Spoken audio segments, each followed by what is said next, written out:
नमस्ते everyone, welcome and welcome back to my channel how to understand your kids की हमारी series में आज बात करूंगी अर्थ एलिमेंट के बारे में, पृथ्वी तत्व के बारे में। आपके बच्चे के अंदर कैसे आप देखेंगे कि अर्थ एलिमेंट ज्यादा है, कैसे आप उसको बैलेंस कर सकते हैं, किस तरीके से आप उसकी मदद कर सकते हैं, उसे गाइड कर सकते हैं। तो चलिए हम शुरू करते हैं हमारे आज के इस एपिसोड को। अपने फैमिली और फ्रेंड्स के साथ शेयर करना ना भूलें।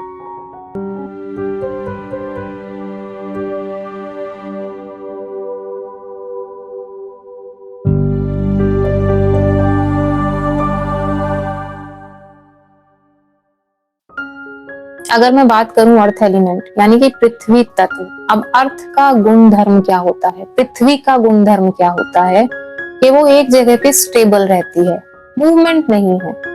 तो जिस भी बच्चे के अंदर अर्थ एलिमेंट बहुत ज्यादा होगा, ऐसे बच्चे आलसी हो जाएंगे, लेजी हो जाएंगे, क्योंकि स्टेबल रहेंगे, अपनी एक जगह से हिलना डुलना पसंद नहीं है। तो कई बार आपने कुछ बच्चों को देखा होगा, बहुत आलसी होते हैं, एक ही जगह पे घंटों तक बैठे रहते हैं, एक ही जगह पे बैठ करके कंटिन्यू टीवी देखते रहते हैं, कुछ ना कुछ सीरीज वॉच करते रहते हैं, उनको मूवमेंट पसंद नहीं है। आप उनसे एक ही जगह पर बिठाकर कोई भी काम करा लीजिए, लेकिन मूवमेंट मत कराइए, फिजिकल एक्टिविटी मत कराइए, क्योंकि अर्थ का जो गुणधर्म होता है, जो पृथ्वी होती है, वो हिलना डुलना पसंद नहीं करती। और अगर पृथ्वी कभी बहुत ज्यादा हिलती है तो या तो वोल्केनो आते हैं या फिर अर्थक्वेक आता है। तो पृथ्वी तत्व को बैलेंस करना थोड़ा डिफिकल्ट रहता है, क्योंकि अगर बच्चा फिजिकली मूव ही नहीं करना चाहता है तो आप उसको किसी फिजिकल गेम्स में भी नहीं डाल सकते हैं। हाँ, मेंटल एक्टिविटी बच्चा डेफिनेटली कर सकता है, लेकिन कई बार ज्यादा पृथ्वी तत्व की प्रधानता की वजह से बच्चा मेंटली भी बहुत ज्यादा लेजी फील करता है, मेंटली एक्टिव भी वो बहुत ज्यादा नहीं होता है, क्योंकि बच्चे को कहीं ना कहीं आराम में रहना, मतलब लग्जूरियस लाइफ जीना, एक स्टेबल लाइफ जीना, एक सिक्योर लाइफ जीना, जिसमें मुझे बहुत ज्यादा काम ना करना पड़े, इस तरीके का जो एक थिंकिंग प्रोसेस होता है बच्चे का, बचपन से ही होता है। अब जब तक बच्चा है तब तक तो ठीक है, लेकिन अगर बड़ा होने के बाद भी व्यक्तित्व में ये चीज अधिक हुई तो कहीं ना कहीं हेल्थ इश्यूज आएंगे। क्योंकि ऐसे बच्चों के अंदर आप देखेंगे कि इन बच्चों को खाने की बहुत ज्यादा आदत होती है, शौकीन होते हैं, फूडी होते हैं, यू कैन से। तो कहीं ना कहीं मैंने एक चीज नोटिस की है कि अगर आप ऐसे बच्चों को कुकिंग की एक हैबिट डाल दें तो काफी अच्छा रहेगा, क्योंकि अगर खाने का शौक रखते हैं तो खाने से रिलेटेड चीजें उनको बहुत अच्छी लगेंगी। तो कुकिंग एक जरिया हो सकता है कि वो थोड़ा सा अपने डेली रूटीन में फिजिकल एक्टिविटी लेके आए, लेकिन ये आप एक सर्टेन एज के बाद ही शुरू कर सकते हैं।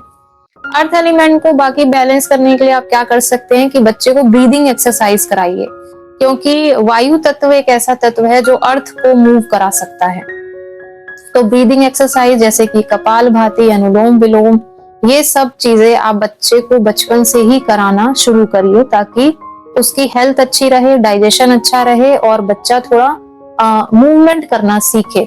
जैसे ही बच्चा ब्रीदिंग एक्सरसाइज करेगा उसके अंदर फायर भी जनरेट होगी, फायर जनरेट होगी तो फिजिकल एक्टिविटी भी करने का मन करेगा।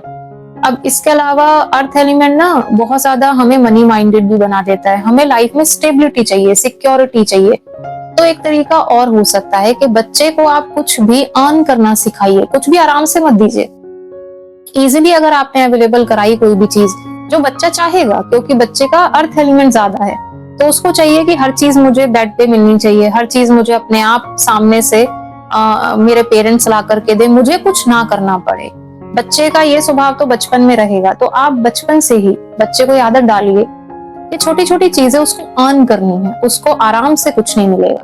तो बच्चा उस चीज के लिए जब वो देखेगा कि उसका एक गोल है, उसकी एक डिजायर है जिसको वो पाना चाहता है, तो बच्चा उसके लिए कुछ हार्ड वर्क करने की कोशिश करेगा।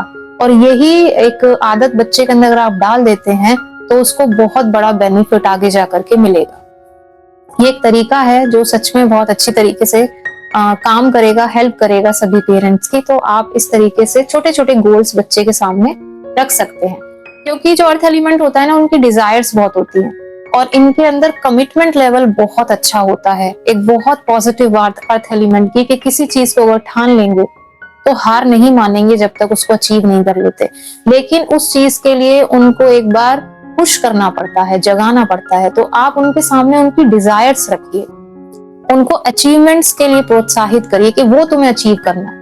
और कई बार हमारे लिए रिवर्स साइकोलॉजी जो होती है वो भी काम करती है। आप बच्चे को ये भी कह सकते हैं कि तुम इस चीज को तो अचीव ही नहीं कर सकते। तो अर्थ एलिमेंट को मूव करने के लिए ये एक बड़ा हेल्पफुल टेक्निक होता है कि अगर आपने रिवर्स साइकोलॉजी उनके साथ लगाई तो कई बार वो अपने कमिटमेंट से उस गोल को अचीव कर जाते हैं। ये आप बचपन में बच्चे के साथ इस्तेमाल कर सकते हैं। और थोड़ा सा वॉक इन नेचर, यानी कि प्रकृति के साथ बच्चे को कनेक्ट करिए। डेली बाहर ले जाना और ठंडी और शुद्ध हवा में बच्चा थोड़ा सा टाइम स्पेंड करे, नेचर के साथ टाइम स्पेंड करे, तो बच्चे के अंदर थोड़ा सा मूवमेंट आएगी। ये चीजें आप अपने बच्चे के साथ डेफिनेटली कर सकते हैं। पहचानेंगे कैसे आप? अगर बच्चे की डेट ऑफ बर्थ में नंबर 6 बहुत ज्यादा है, बच्चे का डेट ऑफ बर्थ किसी भी मंथ की 6, 15 या फिर 24 को आता है, बच्चे की जन्म कुंडली के अंदर अगर आप राशि देखते हैं बच्चे की वृष, कन्या या फिर मकर, यानी कि टॉरस, वर्गो और कैप्रिकॉर्न, तो भी पृथ्वी तत्व बच्चे के अंदर रहता है। अब कई बार नंबर 8 जो होता है, यानी कि नंबर 8 जो होता है, वो भी हमें अर्थ एलिमेंट देता है। लेकिन नंबर 8 की एक अपने आप में खासियत होती है कि वो आपको हार्ड वर्किंग बहुत बनाता है। आप चाहें या ना चाहें, आपको मेहनत तो करनी पड़ेगी। तो नंबर 6 और नंबर 8 कहीं ना कहीं अर्थ एलिमेंट से जुड़े हुए नंबर हैं।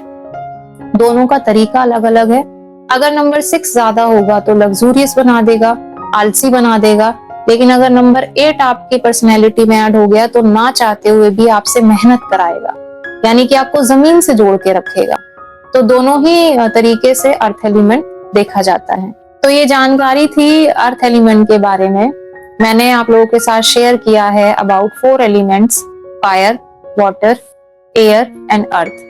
अब आप सोच रहे होंगे कि जो 5वां तत्व है, यानी कि ईथर एलिमेंट जो है, आकाश तत्व जो है, उसके बारे में कोई रेमेडी या उसकी प्रधानता के बारे में क्या चीजें हो सकती हैं। तो मैं आप लोगों के साथ शेयर करना चाहूंगी कि जो आकाश तत्व होता है ना, जो 5वां तत्व होता है, एक्चुअली वो एक ऐसा तत्व है जो संसार से ना जुड़ के आध्यात्मिक जगत से जुड़ा हुआ है। जिस भी व्यक्ति में आकाश तत्व की प्रधानता होने लगे वो संसार से कनेक्ट नहीं होगा, फिर वो बच्चा, वो व्यक्ति स्पिरिचुअल चीजों की तरफ बहुत ज्यादा चला जाएगा। यानी कि उसके जीवन में अध्यात्म का सबसे बड़ा महत्व होगा, क्योंकि ज्ञान, वैराग्य, ये सब चीजें उसके जीवन में बहुत अधिक होंगी। इसीलिए नॉर्मली हम बच्चों में या फिर हम सबके अंदर भी हम इन 4 तत्वों की अधिकता देखेंगे, कभी हम इनकी कमी देखेंगे। लेकिन आकाश तत्व जिसके अंदर हम सभी व्याप्त हैं, और आकाश तत्व हमारे अंदर व्याप्त है, बिना आकाश तत्व के हमारा एग्जिस्टेंस, हमारा अस्तित्व संभव ही नहीं है। और जिसका लेना देना सांसारिक जगत से नहीं है, जिसका लेना देना ज्ञान और अध्यात्म से है।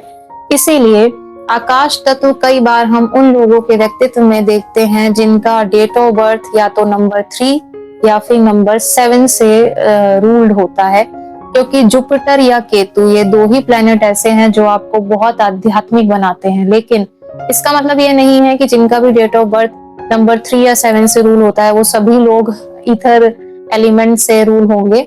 बहुत सारी चीजें डिपेंड करती हैं, लेकिन ये नंबर उस एनर्जी से कनेक्टेड जरूर हैं जो आपको स्पिरिचुअलिटी की तरफ लेकर जाते हैं। तो ये था अबाउट ईथर एलिमेंट। मैंने आप लोगों के साथ सभी एलिमेंट शेयर किए हैं, तो प्लीज आप इनको ध्यान से सुने, समझें और अपने बच्चों को एक बेहतर नागरिक बनने में मदद करिए। विदाउट एनी कंपैरिजन, किसी के साथ उनकी तुलना मत करिए। आपका बच्चा बाय बर्थ जो एलिमेंट लेकर आया है, आप उस बच्चे को उस एलिमेंट के साथ अपनाइए, उसको गाइडेंस दीजिए, उसको मोटिवेट करिए, एक बेहतर भविष्य का निर्माण करने में उसकी मदद कीजिए।